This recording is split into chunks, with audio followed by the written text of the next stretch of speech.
নমস্কার বন্ধুরা, আশা করি সবাই ভালো আছেন। চলে এসেছি সেই মিতিন মাসির সমগ্র থেকে ধারাবাহিক কাহিনী শোনাতে। সুচিত্রা ভট্টাচার্যের লেখা মিতিন মাসির সমগ্র থেকে শোনাচ্ছি জোনাথানের বাড়ির ভূত পরবর্তী অংশ, পর্ব 4। মিসেস জোনসকে দেখে পরিচারিকা বলে ভাবা কঠিন।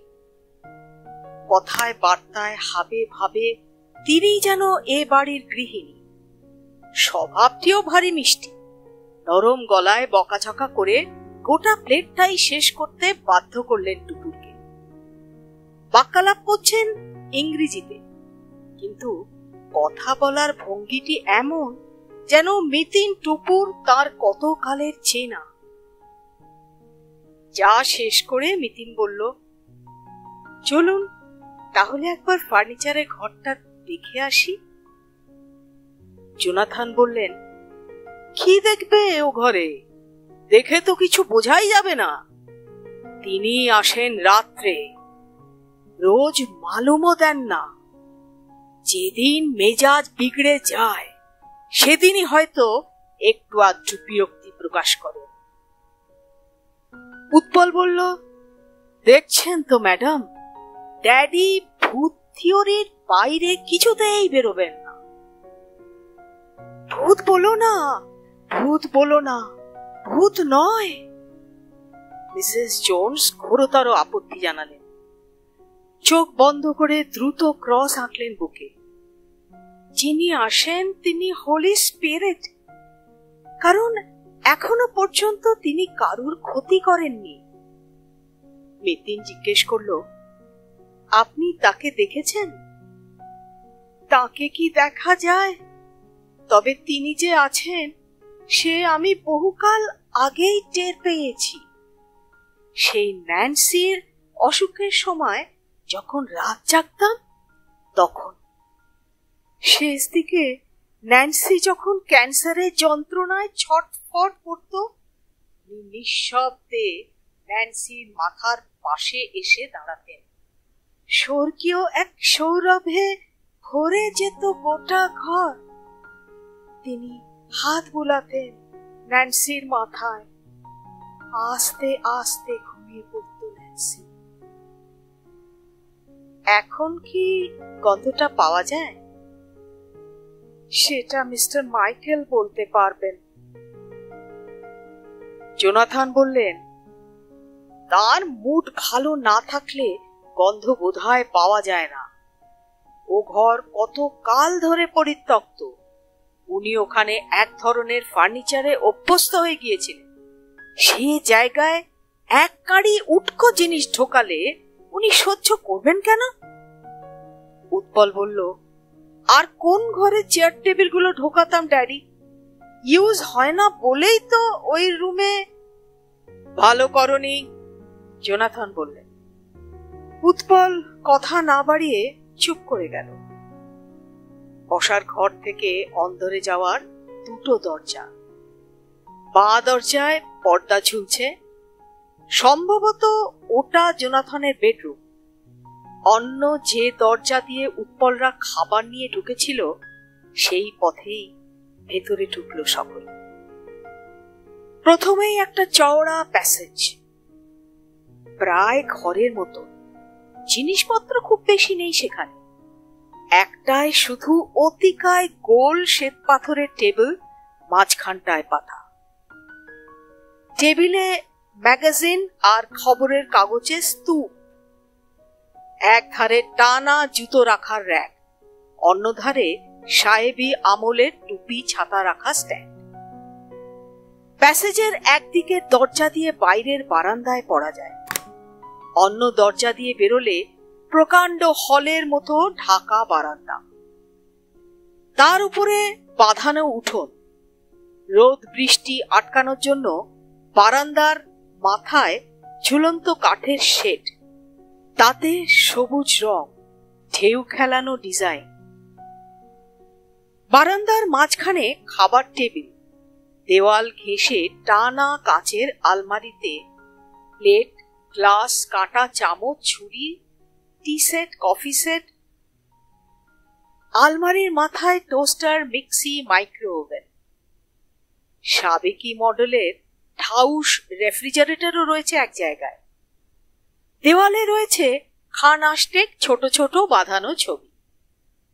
বারান্দার দুপাশে পর পর ঘর, বাথরুম, কিচেন। ডান পাশের শেষ ঘরের বন্ধ দরজার সামনে গিয়ে থামলেন জোনাথন। চাবির গোছা বার করে দরজা খুললেন। মিতিন ঘুরে ঘুরে চারিদিকটা দেখছিল। বলল, আপনার বাড়িখানা এত বড়, বাইরে থেকে বোঝাই যায় না। কত জায়গা ভেতরটায়? এ তো হালফারশানের খুপড়ি খুপড়ি ফ্ল্যাট নয়।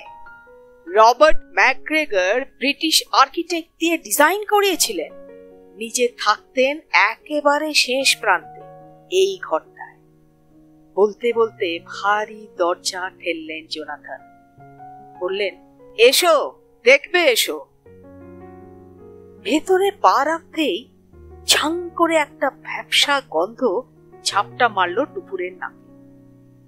বোঝাই যাচ্ছে এ ঘর রোজ খোলা হয় না। তবে ঘরে আলোর তেমন ঘাটতি নেই।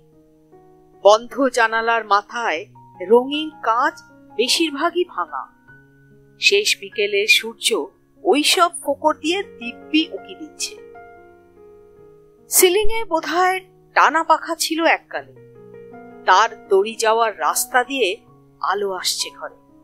ড্রয়িং রুমের চেয়েও এ ঘরটা আরো বড়। গোটা ঘরখানায় পুরু কার্পেটে মোড়া।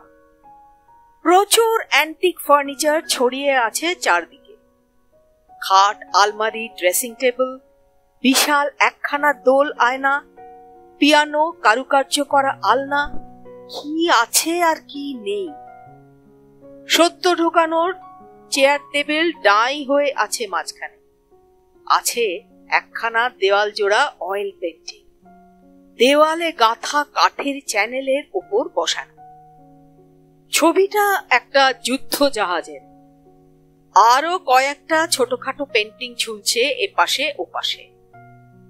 ফুলদানিতে এক গোছা ফুল, নীল চোখ কিশোরীর নিষ্পাপ মুখ, শীতের দেশের নৈসর্গ দৃশ্য। টুপুর মন দিয়ে ছোট ছবিগুলো দেখছিল। ধুলো পড়ে বেশ মলিন দশা। প্রাচীন প্রাচীন ভাব এসে গেছে, তবুও দেখতে বেশ লাগে। মিতিন নিরীক্ষণ করছে যুদ্ধ জাহাজ। ঝুঁকে ছবির কোণাটা দেখতে দেখতে বিস্ময় সুরে বলল, এ কি, এ যে দেখি রবীন্দ্রনাথের জন্ম বছরের আঁকা, 1861। জোনাথন বললেন, হ্যাঁ, বাড়িটাও ওই বছরেই তৈরি হয়েছিল। দেখো, আর্টিস্টের নামও লেখা আছে, পিটার ডুভাল, ব্রিটিশ পেইন্টার। ছবিটা তলায় বসানো কাঠের চ্যানেলে আলগা হাত বোলালো মিতি। ঘুরে ফিরে অন্য আসবাবগুলিও দেখলো ভালো করে। একটা চেয়ারে আঙুল ছুঁয়ে নাক কুঁচকে বলল, এ খুব ধুলো জমেছে তো। উৎপল বলল, মিসেস জোন্স এখন এ ঘরে ঢুকতেই চাইছেন না। মিসেস জোন্স বুকে ক্রস আঁকলেন। এক্সট্রা চেয়ার টেবিলগুলো বার করে দাও, আবার সব ছকছকে করে রাখবো। ওগুলো থাকলে আমি এ ঘর ছোবই না। মিতিন উৎপলকে বলল, সত্যি তো, চেয়ার টেবিল এখানে ঢোকালেনি বা কেন? উঠানে পড়ে থেকে থেকে সব নষ্ট হচ্ছিল ম্যাডাম। দামি কাঠ রোদে পুড়ছে, জলে ভিজছে, কারুর কোনো গা নেই। তো বেচে দিতে পারতেন। ড্যাডি এ বাড়ির একটা কুটোও বেচতে দেবেন না। টুপুর অনেকক্ষণ চুপচাপ ছিল।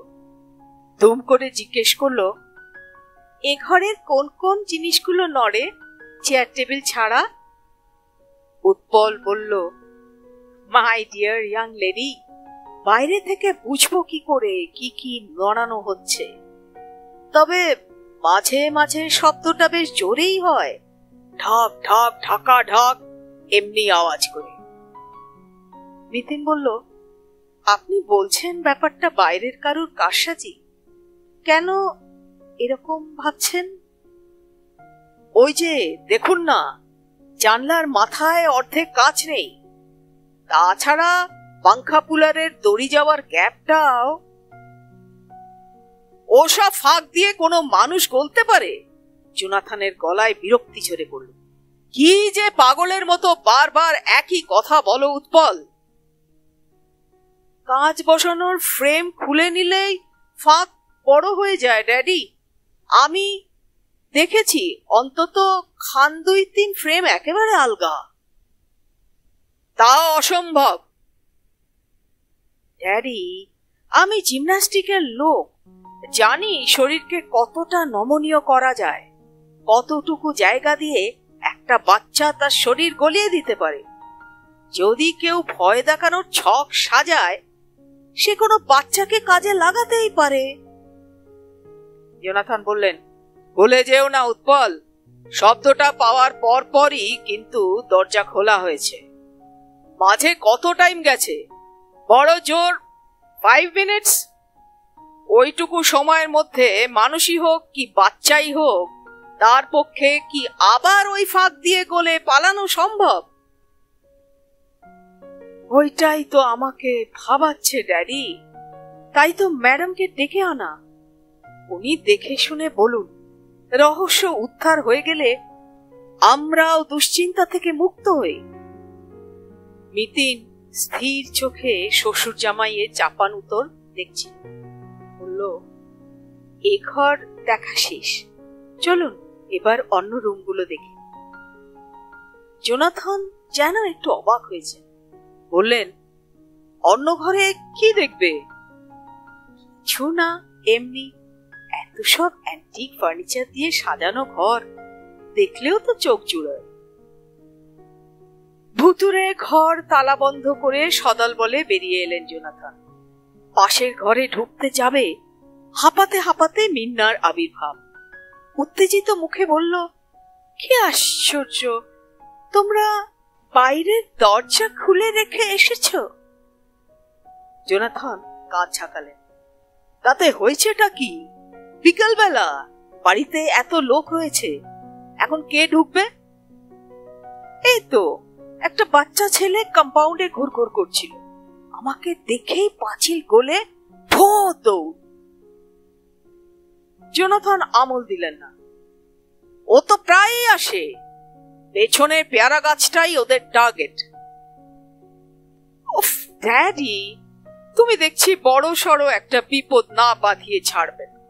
কতদিন বলছি সাবধানে থাকো, সাবধানে থাকো। থাম তো তোরা, বেশি বেশি ভাবিস না।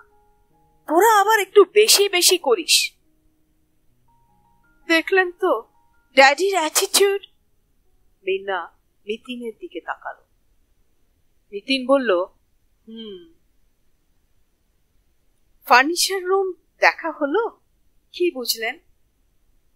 ভাবছি আপনি চলে এলেন যে। ক্লাস শেষ? না, চলছে। আমার খুব টেনশন হচ্ছিল, তাই। নিতিন আর কিছু বলল। ঘুরে ঘুরে দেখলো ঘর।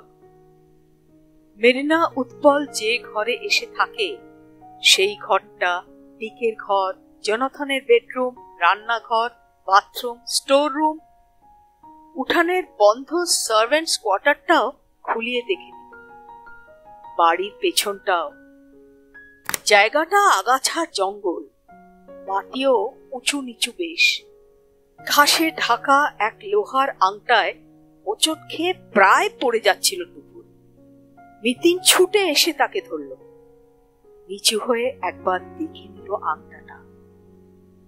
পেছনের ঘোরানো লোহার সিঁড়ি বেয়ে পর্যবেক্ষণ করে এলো স্যান্ড কাস্টিং এর রেলিং এর ঘেরা ছাদখানা। পরিক্রমা শেষ করে সকলে মিলে ফিরেছে ড্রয়িং রুমে।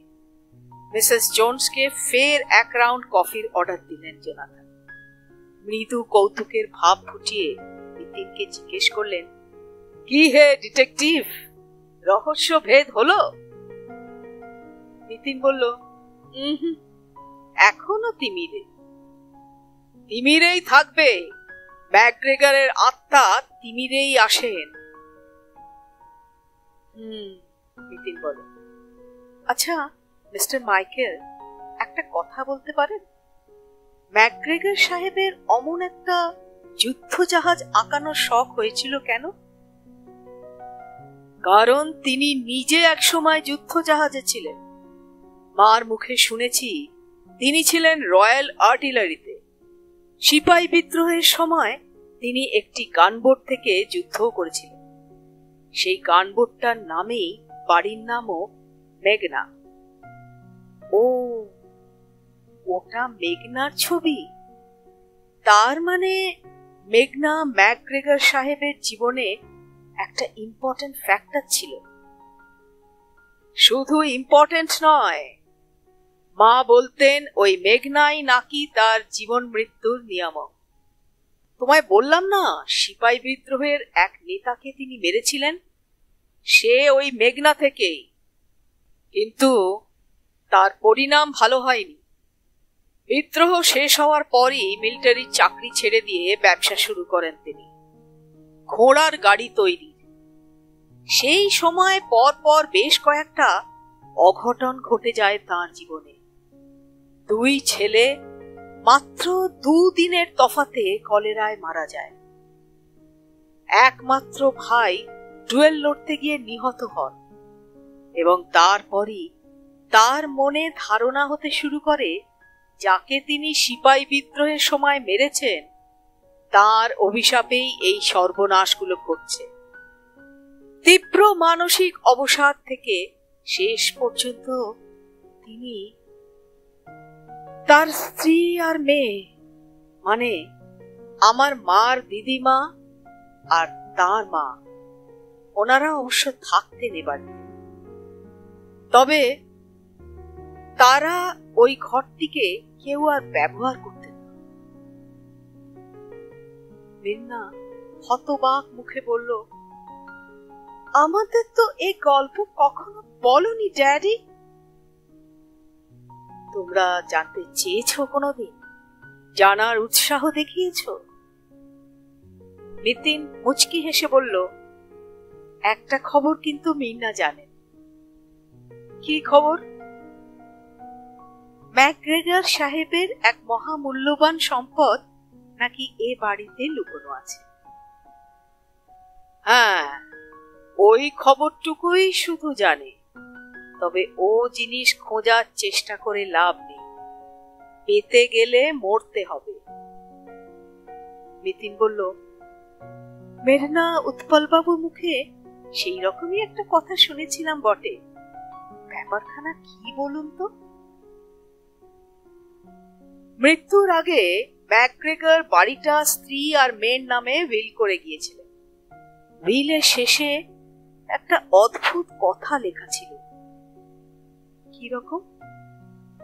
চোখ বন্ধ করে কয়েক সেকেন্ড ভাবলেন জোনাথন, তারপর বললেন, 1 সেকেন্ড বলেই নিতিনদের চমকে দিয়ে উঠে গেছেন নিজের ঘরে। ফিরে এলেন মিনিট 5 পর, হাতে একখানা মলিন কাগজ। নিতিনকে কাগজখানা বাড়িয়ে দিয়ে বললেন, আমার মা অরিজিনাল উইলটা দেখেছিলেন ছোটবেলায়, এই দিদিমার বাড়িতেই। উইলের পিকুলিয়ার 2টো লাইন মা লিখে রেখেছিলেন আলাদা করে কাগজে। পড়ো, পড়ে দেখো। নিতিন জোরে জোরে পড়ল, living behind the most precious possession of my life, whoever longs for it shall go to grave. Amen. টুপু বলল, সত্যি কি স্ট্রেঞ্জ, বলে যাচ্ছেন জিনিসটা রইল, অথচ যে চাইবে তাকেই। জোনাথন বললেন, উনি নিশ্চয় চাননি কেউ জিনিসটা পাক। তাই হবে বলে কফি খেয়ে উঠে পড়ল টুকুটা। সার্কুলার রোডের মোড় পর্যন্ত সঙ্গে এলো উৎপল। ট্যাক্সিও ধরে দিল। ট্যাক্সি স্টার্ট দেওয়ার আগেই সুরজমলের ঠিকানাটাও দিতে ভুলল না।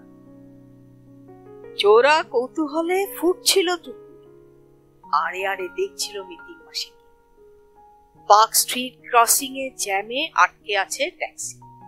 সিটে হেলান দিয়ে বসে মিতিন মাসির দৃষ্টি জানলার বাইরে, বাঁ দিকের বড় কবরখানায়। চিন্তামগ্ন দেখাচ্ছে মিতিন মাসিকে। উসখুস করতে করতে টুকু জিজ্ঞেসই করে ফেলল, কি এত ভাবছো গো? মনে মনে অঙ্ক কষছি। মিতিন ঘুরে বসেছে। তা ঐন্দ্রিলা, কেমন লাগলো আজকের অভিযান? ঠিকই আছে, একটা অন্যরকম বাড়ি দেখা হলো। একজন ফার্স্ট জেনারেশন অ্যাংলো ইন্ডিয়ানকেও মিট করলাম। বাড়িটা কেমন লাগলো? দারুণ, সর্বাঙ্গী ইতিহাসের গন্ধ। আর জোনাথন মাইকেল? মিতিন জিজ্ঞেস করল। মনে হলো বেশ ভালো মানুষটাই, ভূতের ব্যাপারে জেনুইনলি বিশ্বাস করে। মিসেস জোনসও যেভাবে বারবার বুকে ক্রস আঁকছিলেন। জোনাথন মাইকেলের আর কি অবজার্ভ করলি? ভূতের ভয় ভেঙে পড়েছেন বলে তো মনে হলো না। দিব্যি হাসি খুশি মেজাজেই তো গল্প করছিলেন। আর মেয়ে জামাইয়ের উপর দুর্বলতা বেশি। বাড়ি বিক্রি করার সময় মেয়ে জামাইকেই নিয়ে গিয়েছিলেন, ছেলেকে নয়। হয়তো ছেলে যেতে চায়নি, হতে পারে। দীপকে কেমন দেখলি? টুকুর বলে, দেখলাম কোথায়, সে তো উড়ে গেল। বেশ টিপটপ, ঘরখানাও বেশ সাজানো গোছানো। টেপ রেকর্ডারে ক্যাসেট গুলো পর্যন্ত কি সুন্দর করে রাখা। উৎপল মিন্নার জিমনাসিয়ামটা কেমন? খুব ছোট নয়, বরং একটু বেশি বড়। অনেক টাকা ঢালতে হয়েছে, মিতিন বলে। সে তো বটেই। আচ্ছা মিতিন মাসি, একটা খটকা কিন্তু আমার যাচ্ছে না। কি? উইলে লেখা আছে যে খুঁজবে সেই মরবে, অথচ উৎপল বাবু সেদিন বলছিলেন অনেকেই নাকি খুঁজছে। ওরে বোকা, মৃত্যু ভয় কি আর গুপ্তধন খোঁজা বন্ধ থাকে? জোনাথন মুখে যাই বলুক, উনিও অবশ্যই বিস্তর সন্ধান চালিয়েছে। আবার মিতিনের ব্যাগে বাজনা বাজতে শুরু করলো। কথা থামিয়ে তড়ি ঘড়ি মোবাইল বার করলো মিতিন। চোখ কুচকে নম্বর পড়ে খুদে যন্ত্রটা বাড়িয়ে দিল টুকুকে। নে, আবার তোর মেশো। তুমি কথা বলো না। জানতে চাইবে তো আমরা কি কি খেলাম, তুই বলে দে। মিতিন মাসির কথা একদম ঠিক। দুপুরে সাড়া পেয়েই পার্থমেশর প্রথম প্রশ্ন, কিরে খুব সাটাচ্ছিস বুঝি বসে বসে? আমরা ফিরছি, ট্যাক্সিতে আছি। কি খাওয়ালো রে? অনেক কিছু, পিৎজা, পেস্ট্রি, কাজু বাদাম, কোল্ড ড্রিঙ্কস। থাম থাম, আর বেদনা জাগাস না। আমি এখন মুড়ি চিবোচ্ছি, মিয়ানো চিনে বাদাম। তোদের কাজ কিছু হলো? ভুতুরে ঘরটা দেখলাম। মাসি ধরতে পারলো কেসটা কি? একদিনেই কি বোঝা যায়? আবার হয়তো যেতে হবে। নিতিন পাশ থেকে বলে উঠল, নাও যেতে হতে পারে টুকুর। হয়তো বেড়াল টেরাল গোছের কিছু ফাঁক দিয়ে ঢুকে উৎপাত চালাচ্ছে। পার্থ শুনতে পেয়ে গেছে, চেঁচিয়ে বলল, বলে কি তোর মাসি? ভূত নয়, মানুষ নয়, বেড়াল।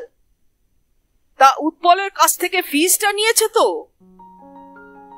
টুকুর ফিস ফিস করে বলে, মেশো টাকার কথা জিজ্ঞেস করছে।